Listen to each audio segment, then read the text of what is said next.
Ave Maria in the Afternoon is a co-production of Ave Maria Radio and EWTN Radio and carried across the EWTN Global Catholic Radio Network.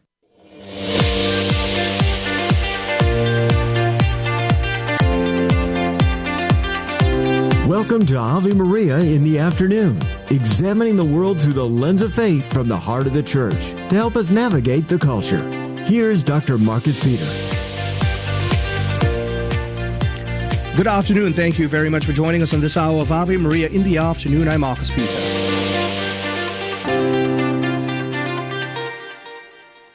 I want to begin this hour by talking about a piece of news that I chanced upon in the National Catholic Register that Doug Keck will be talking with us about. And that has to do with today, for those of you who are born and raised Catholics, God bless you for knowing these things. Those of us who are converts don't have this ingrained in our blood, as I mentioned. We don't have the Catholic liturgical ethos as part of our bones. And that has to do with especially private devotions. And today, October the 13th, 1917, if I mentioned that date to many people who were born and raised Catholics, they would, without batting an eyelid, would go, oh yeah, that was a final Fatima apparition. It was the day of the dancing sun. And Doug and I are going to talk about this. We're going to talk about the miracle of the sun and Fatima itself, how it shattered at that point, a kind of prevalent belief that was rising in Europe that God wasn't involved in human operations anymore. Fatima stands as perhaps one of the last bastions of divine intervention in the life of the world. And I say this in the realm of private revelation. At the same time, in the realm of public revelation, God continues to intervene in man's life every day, every single moment, by means of the sacramental liturgical life of the one holy Catholic and Apostolic Church. But as far as a private revelation is concerned, Fatima truly does stand as a miracle par excellence by itself, let alone the miracle of the dancing sun, and that's what we're going to talk about. I'm going to move on from there to speak about some of the historical realities of today, Christopher Columbus, and some lessons that you and I can learn about appreciating the heritage that we do have, and also creating a kind of historical credence to those who came before us, because they're owed it, that they practiced virtue at a time when a lot of the things that we take for granted today in terms of virtue were not as ubiquitous. And then finally, we speak with Dr. Rachel Coleman. Last week, the United Nations filed a report on the harm surrogacy does to women and girls. Now, of course, it doesn't really talk about the harm it does to children in the womb, but now they're calling for a global ban on the practice on behalf of protecting girls and women. Dr. Rachel Coleman joins us to talk about the ethical and moral and scientific problems of the industry. All this after the headlines. Thanks, Marcus. Good afternoon, everyone. This is your Ave Maria Radio News for Monday, October 13th. It's the feast of St. Edward the Confessor. Today's news is brought to you by the nonprofit Revive app. Want to deepen your faith? Connect with a certified spiritual companion today on the Revive app. That's REVIV and then the number 3. The first phase of the U.S. negotiated Gaza peace plan got underway, with Hamas beginning the process of releasing the remaining hostages held since 2023. Former Israeli diplomat Elon Pincus cautiously optimistic about what happens next. All we have right now, and I'm sorry to be a party pooper of sorts, all we have right now is a ceasefire agreement. First, we get the hostages back, yes, and that's an extraordinarily moving and emotional moment. But then the hard work begins. President Trump telling reporters while aboard Air Force One that he thinks the ceasefire is going to hold and that the war is over. A man has been arrested after desecrating the altar of the Confession of St. Peter's Basilica Friday. The Holy See press office saying in a statement that Pope Leo XIV was shocked to learn of the incident. It marks the second time this year that the altar has been attacked. Ukrainian President Volodymyr Zelensky is expected to meet with President Trump at the White House Friday. This comes as Trump has been considering providing Tomahawk missiles to Ukraine as the war with Russia continues. The federal government shutdown continues with little signs of progress to end it. The Senate has conducted 7 votes on Democratic and Republican plans for short-term funding, but all have failed, and senators won't be back for another effort until tomorrow. And stocks rallying on Wall Street as markets rebound to start the week after Friday's steep sell-off. President Trump softening his tone on China over the weekend, the major indexes regaining about 1/2 to 2/3 of what was lost Friday. From your AveMariaRadio.net news desk, I'm Steve Clark.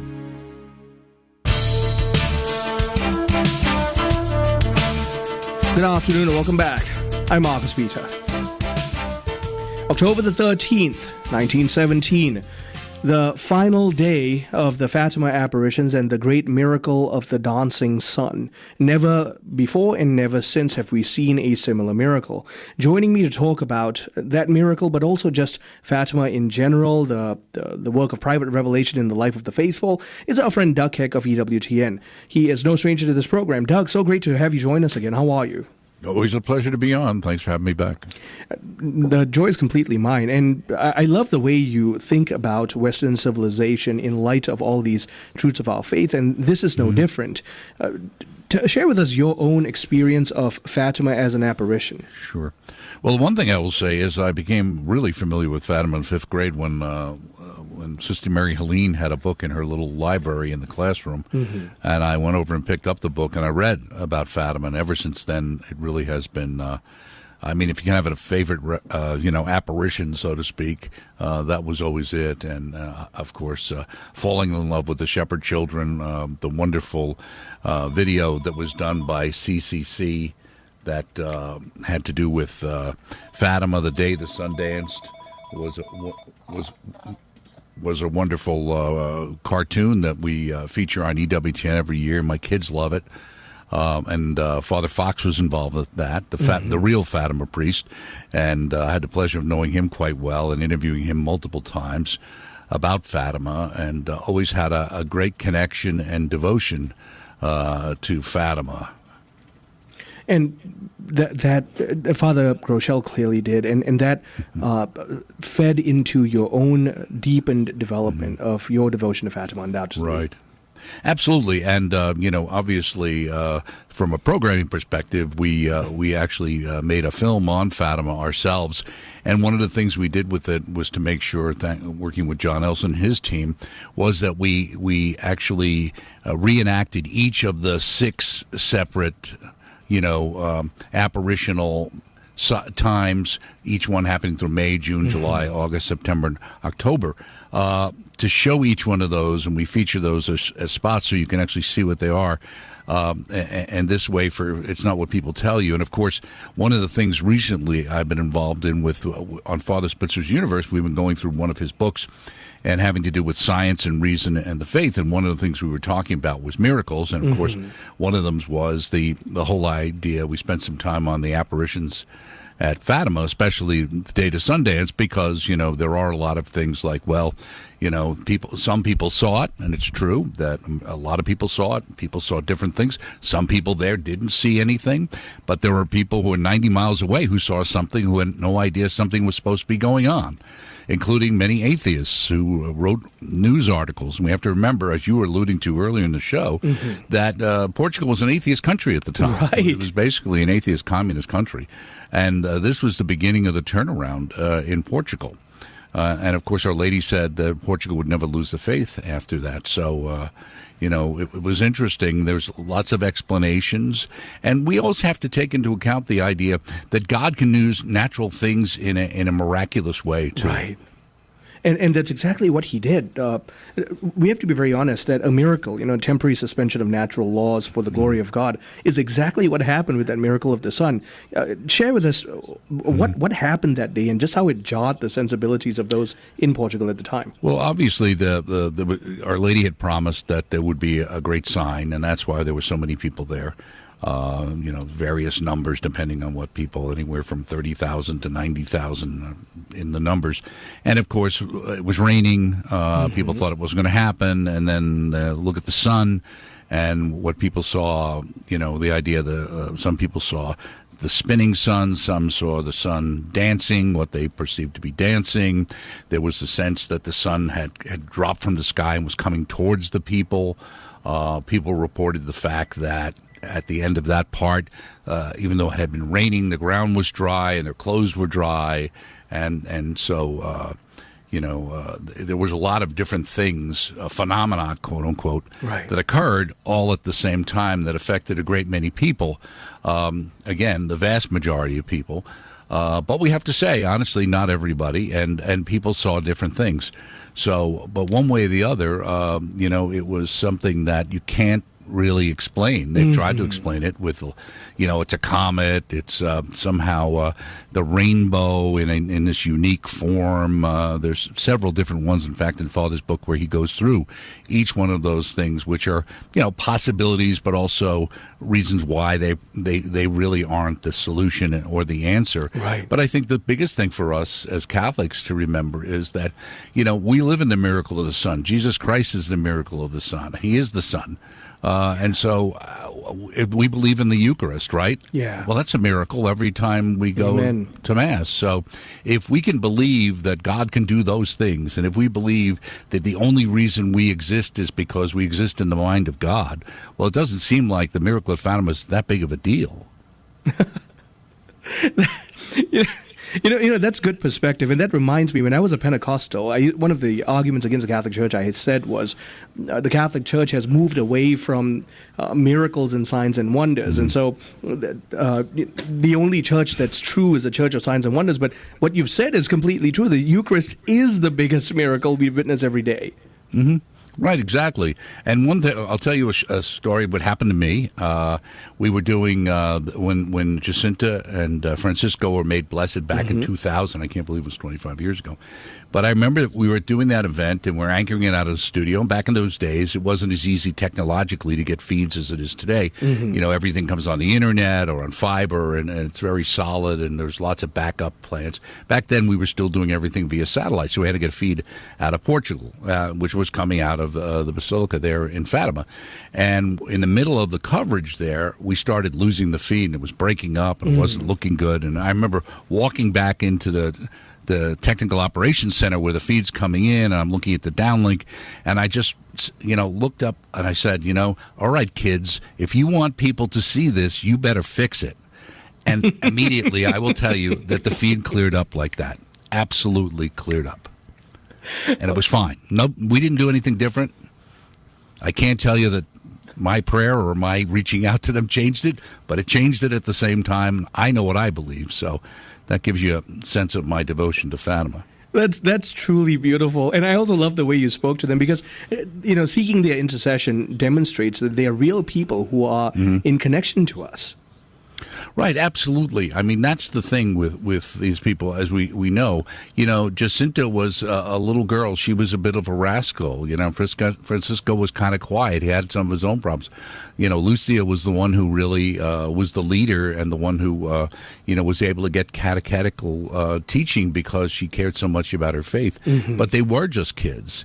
And you can understand why so many people would be thinking, what's going on here? Who are these kids talking about? Or if it's a lady, is it because Our Lady has a habit of not telling you who she is. Right. As we know, if we've Bernadette of Lourdes, or Lady of the Rosary, the Immaculate Conception, kept asking, who is she? And it's the same thing here in Fatima, where it's not as obvious to them necessarily. They think it's Our Lady. They perceive it to be Our Lady, but other people say, are you sure that's who you're really talking to? And of course, they had the experience in 1916, the year before, when the angel of Portugal came to them and actually gave them communion. So they already had a prior mystical experience. Right. Now, I'd like to very quickly ask if we could switch gears. One of the problems that Portugal and Europe was also facing was by 1910s, Nietzsche's God is Dead movement, the Enlightenment, the French Revolution. Into this milieu, Fatima comes in. If you could just briefly comment on that. Well, absolutely. You nailed it. I mean, you're really dealing with, I think even going back into the, with Marx in the 1850s and things like that, and even what was going through in some of the mainline churches, especially, I think, the Anglican Church, etc., others, Newman experienced, where basically the miraculous was being pulled out of everything. Kind of Thomas Jefferson's Bible, the idea like, okay, here's all the story, but all the miracles are pulled out. So basically, anything that could be perceived as miraculous really didn't happen. And then, as you said, the other thing you had in the wars was certainly World War I, World War II, the silence of God. Where was God in all of this? And into that, we have Fatima. Doug, thank you so much for your time. My guest has Thanks for having me.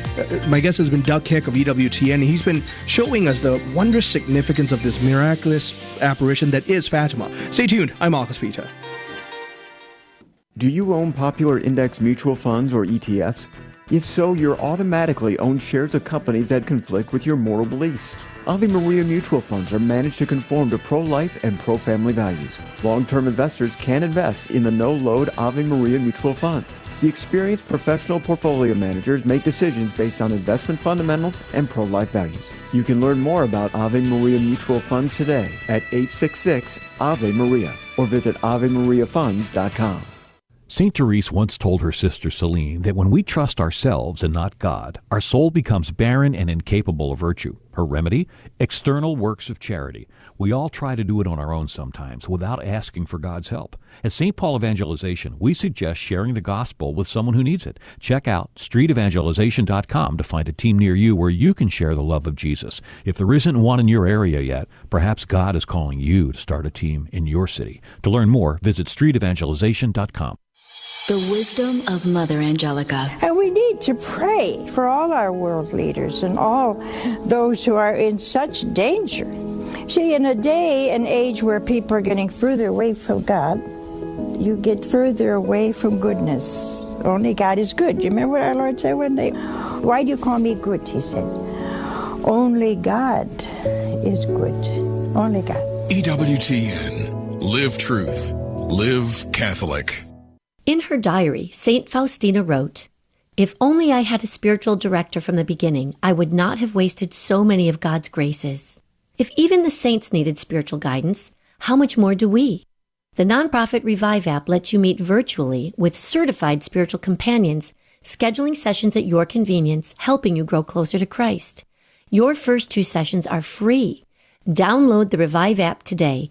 That's REVIV, and then the number 3.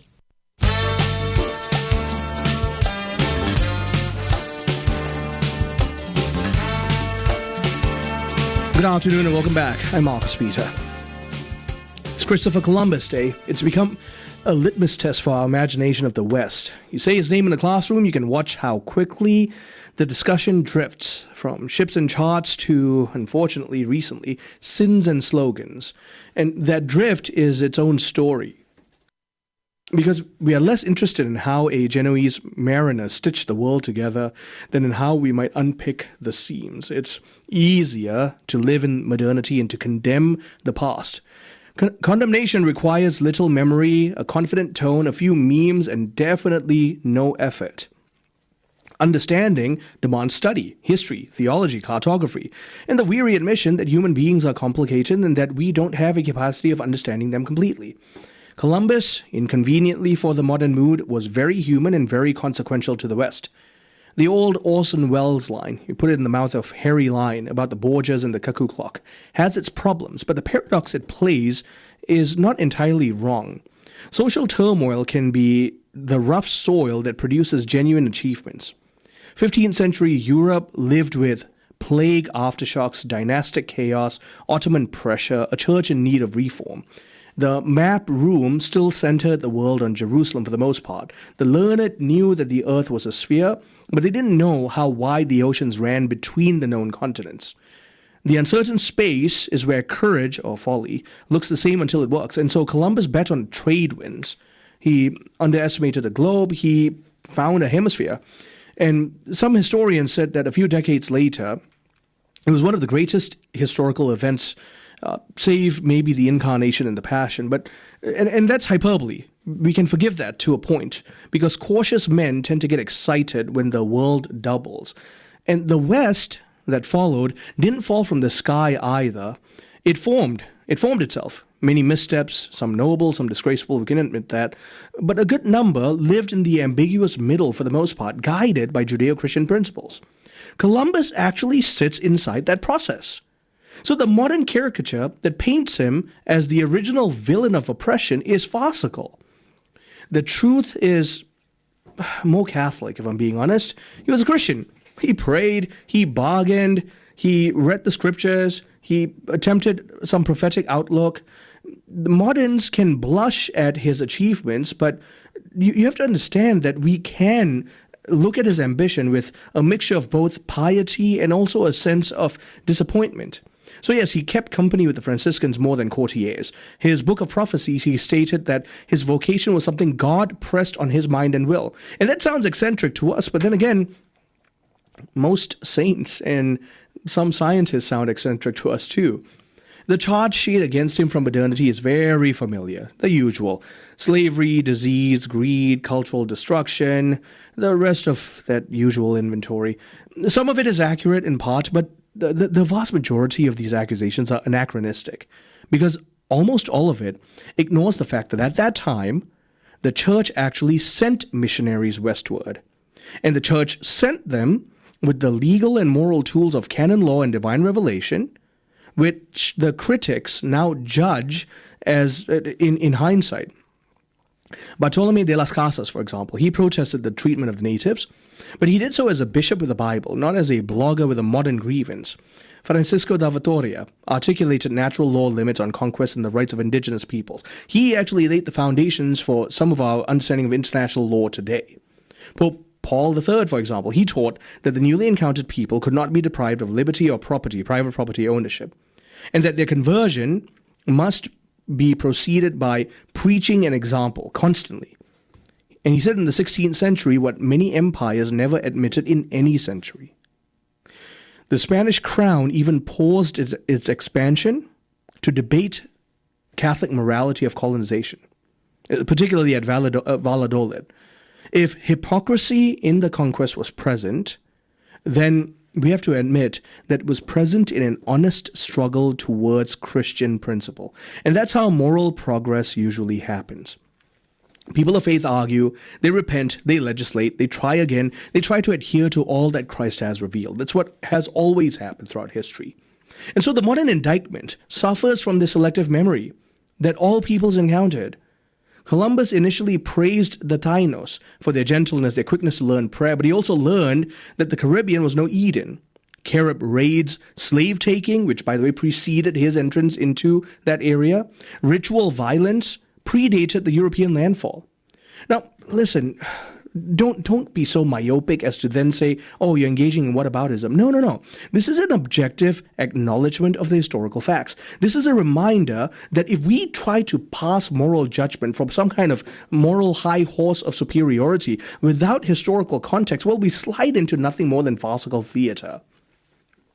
Many early missionaries attempted what the church now calls enculturation. So they learned languages, they tried to baptize what they saw was true and good, but they corrected what was vicious. And mind you, a lot of what was vicious was true human blood sacrifices. And sometimes these missionaries paid the cost with their own blood.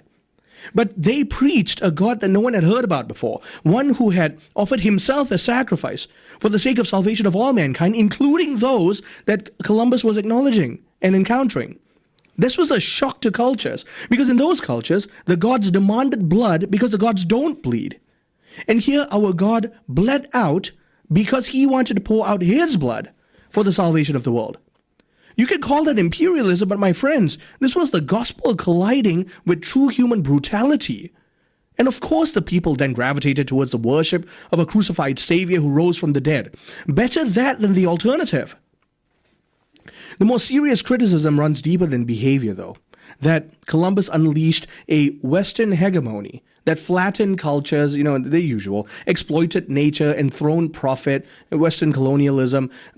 That response requires just a little sobriety. Western civilization didn't invent the notion of conquest or even slavery or environmental neglect.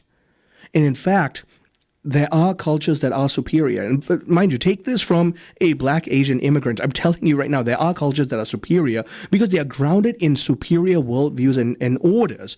Western civilization is grounded on Christendom, which is grounded on the Judeo-Christian framework of divine revelation and natural law. That is a superior culture.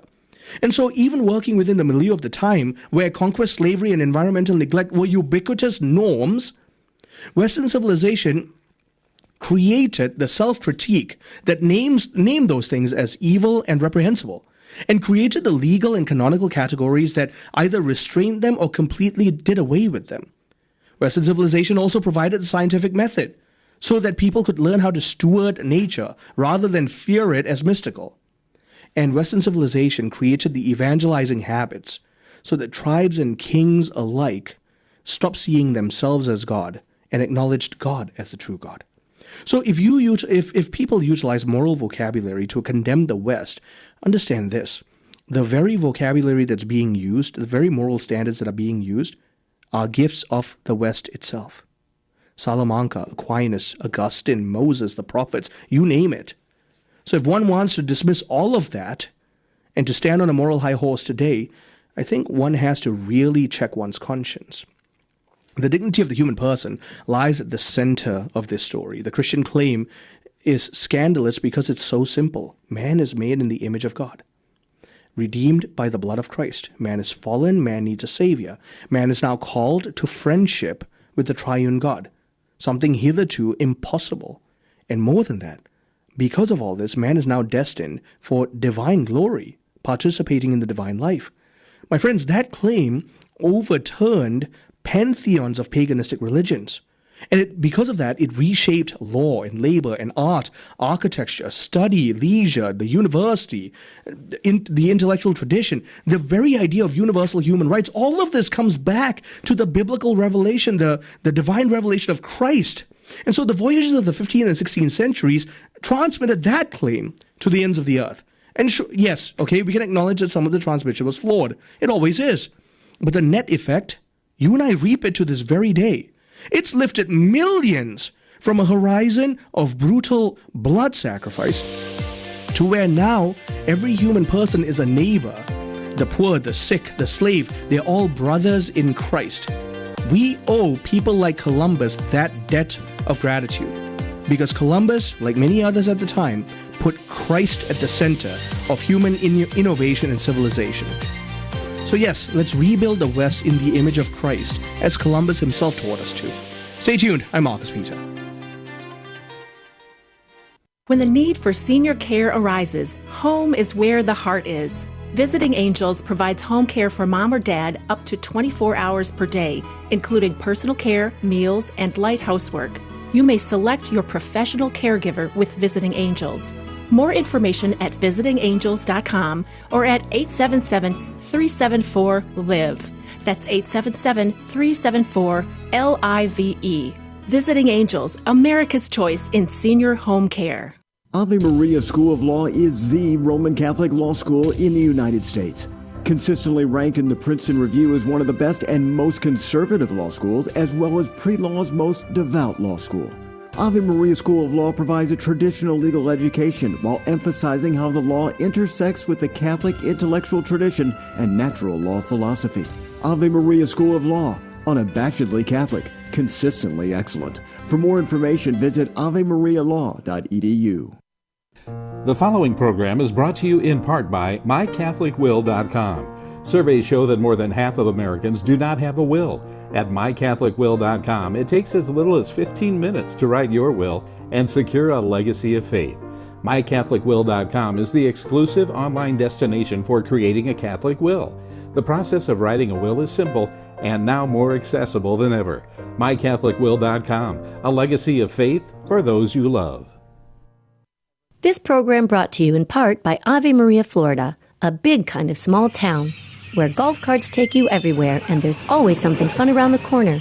Discover championship golf, resort-style amenities, and a town center full of shopping and dining.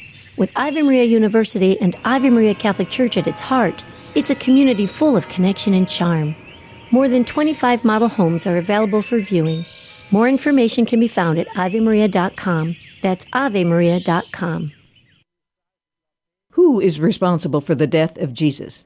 The Catholic Catechism emphatically states that neither the Jews of Jesus' time nor the Jews of our time should be considered rejected or accursed as a consequence of the Lord's passion.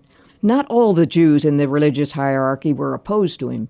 Nicodemus and Joseph of Arimathea were two prominent men who were secret disciples. The Acts of the Apostles notes that many priests were obedient to the faith, and some belonged to the party of the Pharisees.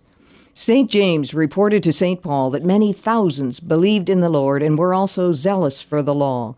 The religious authorities were not in unanimity as to what to do with Jesus. The Pharisees threatened excommunication to his followers. The Sanhedrin, having declared him a blasphemer, but without power to execute, turned him over to the Romans as a political anarchist. The Catechism cautions we must leave judgment as to the participants in Jesus' trial to God alone. This is Peggy Stanton, and this has been the Order of Malta's Minute with the Catechism. Dr. Ray Guarendi. There's a simple step to raising a more grateful child. I used to say, easy, eliminate half of their material possessions. I don't say that anymore. That's ridiculous. I say 75%. They don't even miss 50. 22 stuffed animals, you go down to 11? Not exactly a hardship. Simple step to raising a more grateful child. Don't be so free with the material stuff. Research has shown more generous people, by and large, have less. You give a child less, he's more willing to share it. He also is more able to occupy himself with things like boxes and dirt balls and rocks, worms. Stuff that doesn't cost a whole lot of anything.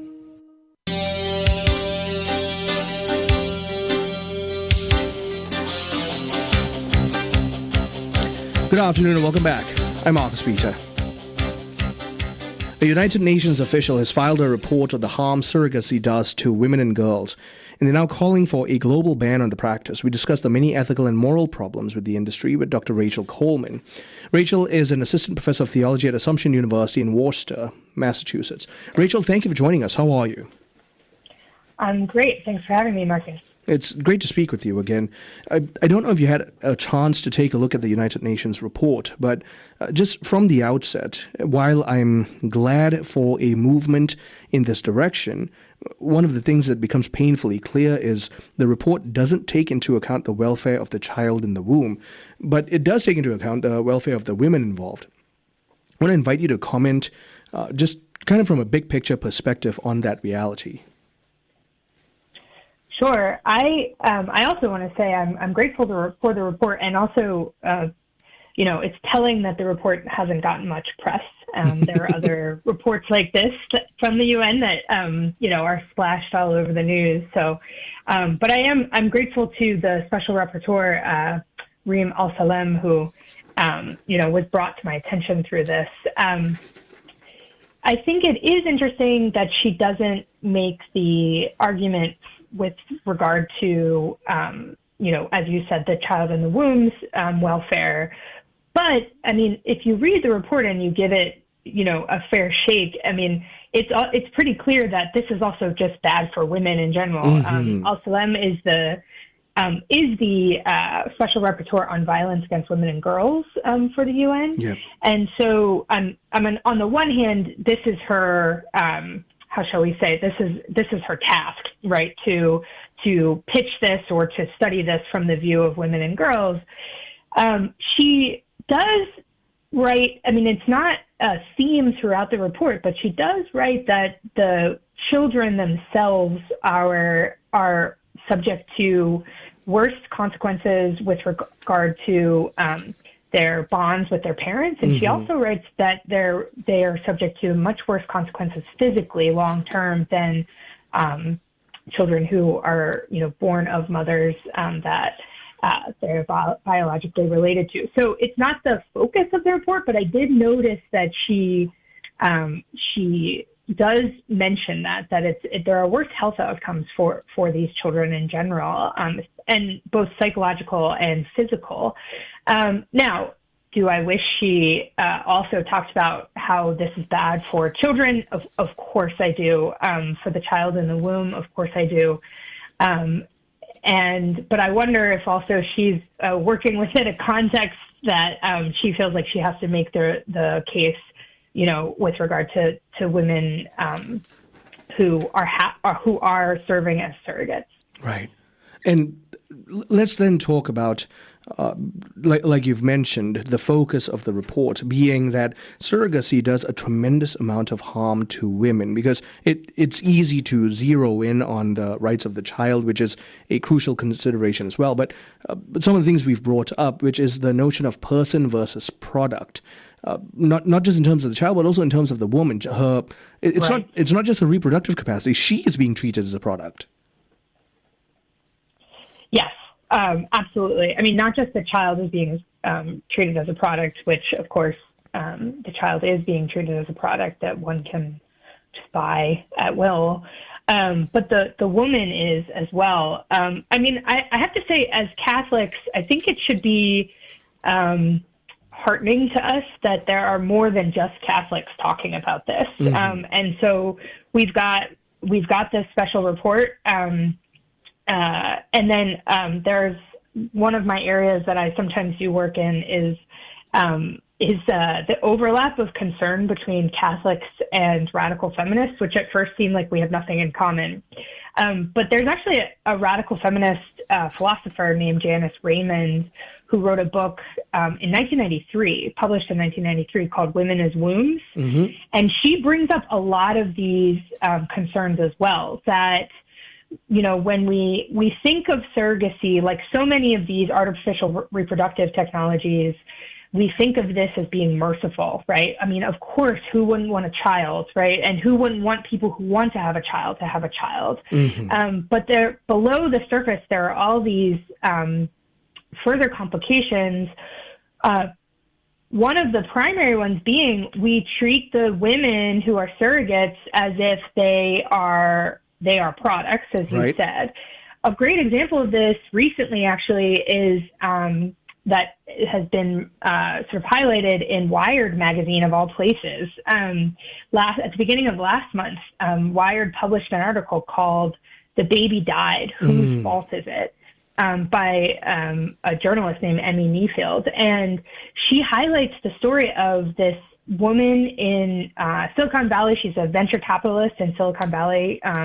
In the article, she goes by BI, B-I, and she is suing her surrogate because the child died in the womb. And she wants to not only sue her for financial damages, but she states in the article, this venture capitalist, that she wants this surrogate to go to prison for murder, right? And so she's viewing this woman as not having provided a product for her, and therefore she herself, it's almost like she thinks that like life is a mechanism, and therefore like the woman who is bearing this life is also herself a machine. Mm-hmm. And the machine failed, and therefore she gets to sue, right? Like the manufacturer, so to speak, right? Like when you start to see how this logic of artificiality pervades every aspect of the contractual relations that are necessary in order to provide something like a surrogate pregnancy. Right. And it raises more questions than it answers, because what you're seeing here is the moving of the moral goalposts, because there is no objective measure of what determines the dignity of life in the womb, let alone the dignity of the woman's life. Yes, right. I mean, because the only thing that we can, I mean, if ultimately, right, like dignity is not grounded, right, in the fact that every human being is an image of God, right, then it seems to me what the sort of slippery slope we get into is that your dignity is based on what you're worth to other people, and so as a surrogate, right, a woman is worth what like the product she can provide, which is a child, right? Which is, I mean, the wrong way to talk about that, in every possible way, right? But without this grounding the dignity of each person in the image of God, right, we inevitably slip into that your dignity is basically on what you can produce. And that is both true of the woman who is the surrogate mother and also the child, right? Like this child is producing, I don't know, I guess like an emotional feeling for the parents who want to have a child through surrogacy, or something like fulfill an emotional need for those parents, right? So you then see, right, that both the surrogate mothers and the children turn into, right, basically like, well, I've entered into a kind of contract with you, and therefore, like, if you don't produce what I want you to, you have somehow failed the contract, which is like a horrible way of viewing any human being whatsoever. But it seems to me that, again, like, without the grounding in the human being being in the image of God, that's where we go. The problem is, I mean, not the problem, but, right, the human being in the image of God, or having dignity because he or she is in the image of God, has all these other implications, right? Which means, like, we have to respect nature and its boundaries, right? And so once we start crossing those boundaries quite forcefully and violently, then, right, we've already crossed the boundary of, a human person has dignity because he's in the image of God. Right. My guest is Dr. Rachel Coleman. She is Assistant Professor of Theology at Assumption University in Worcester, Massachusetts. We're talking about this recent development where the United Nations is pushing for a global ban on the practice of surrogacy because it's an affront to the life and dignity, therefore, of women. Continuing on the other side, stay tuned. I'm Marcus Peter.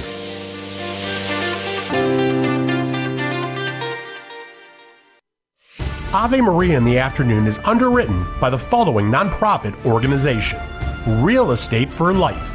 Buying or selling your home or business property? Real Estate for Life can connect you with one of 1,400 pro-life real estate agents around the world. When Real Estate for Life receives a referral fee, they donate 70% to Ave Maria Radio and Human Life International. More information at realestateforlife.org or 877-LIFE-US1. That's realestateforlife.org. 60 on 10 with Monsignor Charles Pope. The third commandment, remember to keep holy the Sabbath day. You know, of all the commandments, it might seem that we would get this one right. After all, it commands us to rest one day. But so often we're off to our own pursuits. God asks us to take one day to stop, reflect, rejoice, spend time with Him and with our family. But so often we're running everywhere else. It's also a day for worship. The book of Leviticus says, 6 days work shall be done, but on the seventh day is a Sabbath of solemn rest and a holy convocation. You shall do no work. It is the Sabbath of the Lord. And the book of Hebrews says that we should not neglect to meet together, as is a habit of some. And so again, we're asked by God to spend time reflecting and worshiping, and likewise spend time with our family. The third commandment, remember to keep holy the Sabbath day. For more about the 10 Commandments, visit EWTNRC.com. You like pizza? Me too. And for that, we can thank our friend Tom Monahan. First, he starts with $900 and opens one pizza shop. Then it's worldwide, thousands of shops. But all this was just a warm-up for his greatest achievement yet. He built a university. God inspired Tom to build up generations of men and women who have a hunger to reach the world for Christ. This place is Ave Maria University. Visit avemaria.edu to see what's next. It's time for Family Man with Dr. Gregory Popchak. St. Gregory of Nazianzus once said, "He who does acts of mercy should do so with cheerfulness. The grace of a good deed is doubled when it's done with promptness and speed." The best way most of us can learn this approach to Christian service is in our family lives. That's why prompt, generous, consistent, and cheerful attention to each other's needs is such an important part of the liturgy of domestic church life. Every day, ask each other this life-changing question: what's one small thing each of us can do to make each other's lives a little easier or more pleasant? Then remember to do those things as a way of letting God's love shine out through you in your family. To discover more ways your family can celebrate the liturgy of domestic church life, check out the newest editions of Parenting with Grace and visit CatholicCounselors.com. I'm Dr. Greg Popchak, but you can call me Family Man. To discover more ways faith can enrich your life, visit CatholicCounselors.com. Christ is the answer, with Father John Riccardo. John 6, verses 48 to 58. Jesus says, "I am the bread of life. Your fathers ate the manna in the wilderness, and they died. This is the bread," meaning me, This is the bread which comes down from heaven, that a man may eat of it and never die. I am the living bread which came down from heaven. If anyone eats of this bread, he will live forever. And the bread which I shall give for the life of the world is my flesh. At which the Jews disputed among themselves, saying, how can this man give us his flesh to eat? They're scandalized by this. How is it that we're not? How is it that we just hear this and go, oh yeah, I know that passage? They're just outraged and at least perplexed. Sane people, inspired teachers, wise men, prophets don't say things like this.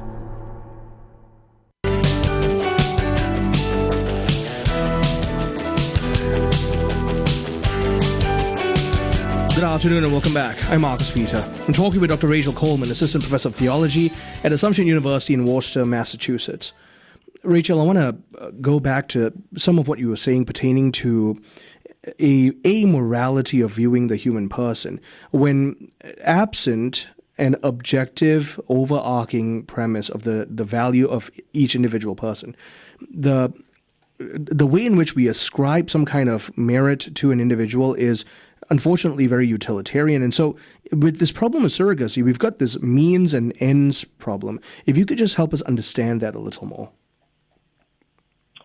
Yeah, I mean, I think that without understanding that the human person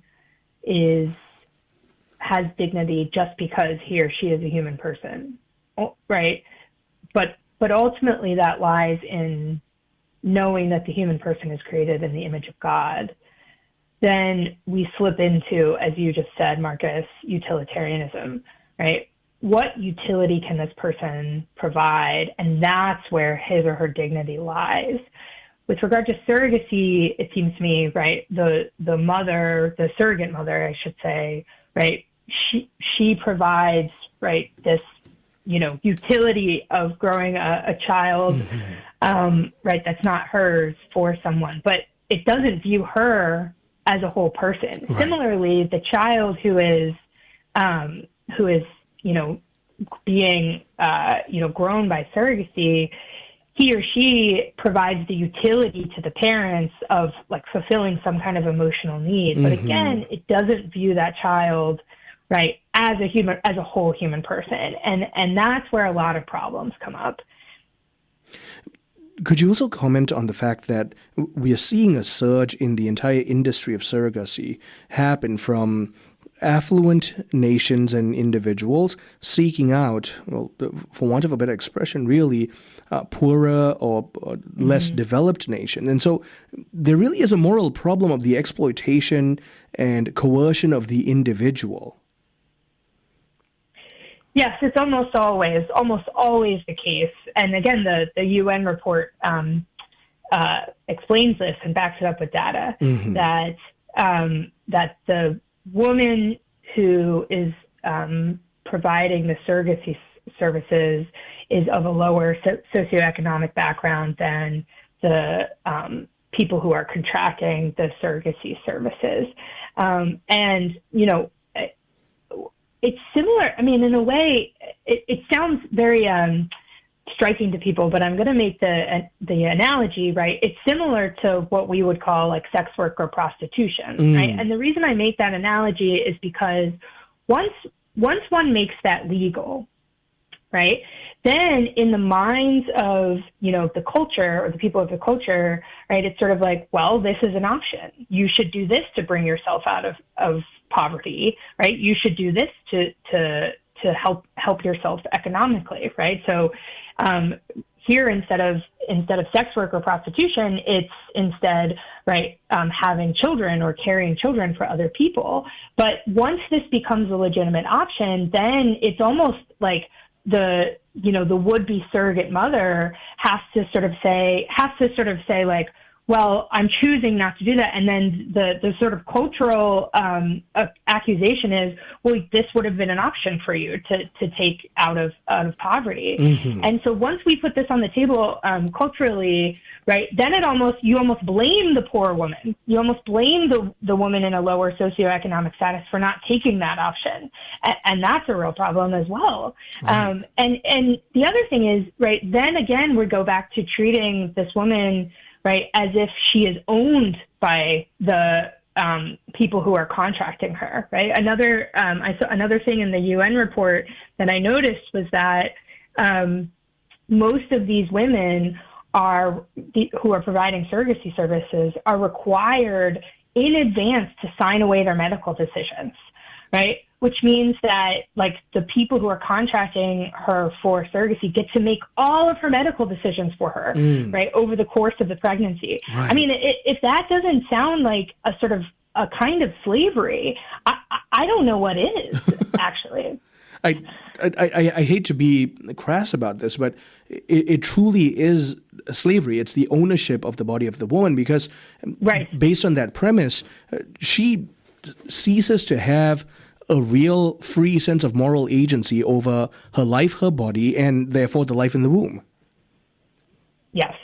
And then another thing that the UN report noted was that other than in the U.S., this mostly happens cross-border, that people contract women in different countries to, and so again, the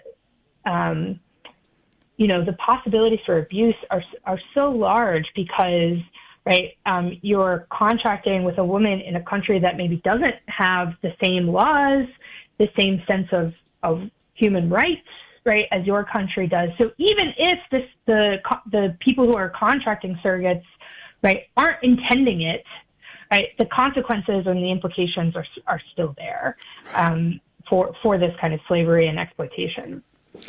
Can you also just speak to the terrible euphemistic language of selective reduction and embryo disposal? It's heinous, but just so everyone understands that in all IVF and therefore surrogacy circumstances, this is a typical standard part of the process. Yes. So I just want to tell your listeners about a resource that I think is really helpful and speaks about surrogacy in addition to other issues. But there's a website and a group called Them Before Us, thembeforeus.com, and it talks about the children's rights, right? So you started the conversation by saying like the children in the UN report doesn't talk about the children in the womb or the welfare of the child in the womb. This website does. And one of the things it brings attention to is that, most children, it's not entirely sure, but like born by IVF or surrogacy, right, it's only 7% of the embryos, right, that are conceived actually end up being born. 7%, right? And so in surrogacies, often, right, you have to use IVF. There's no other way to do it, right? So that, again, means 7%, right, of those children are only 7% of the children conceived are being born. Right. It's also the case that, right, and surrogacy costs a lot of money. And so a lot of the people who contract surrogates ask them to have as many embryos implanted as possible, so that, right, the chance of the surrogate pregnancy, coming to term increases, right? So a lot of times, 7 embryos are implanted, 8, right, et cetera. Well, suppose all of them, right, actually take, so to speak. Generally, the surrogate parents, right, aren't going to want that many children. And so they ask the surrogate to then selectively abort, right, 5,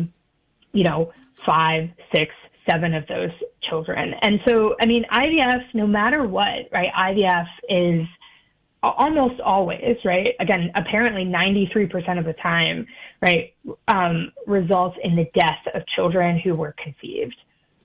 And that you and I spoke once before about the problematic premise that some otherwise faithful and well-meaning Catholics are desiring to look into, and that's embryo adoption. The same moral problems that we're seeing in surrogacy and IVF are going to show up. Yes, absolutely. Right. Which I mean includes, right, again, the 7% number, right? But it also includes the consequences, the long-term physical and mental health consequences of the children that Al-Salem in her UN report notes, right?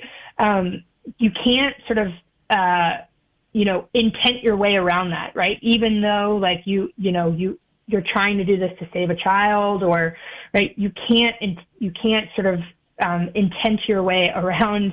The fact is, right, like something, this thing people are trying to call embryo adoption still requires, IVF, embryo transfer, right, and therefore a child being born not of the mother who conceived him or her. Right.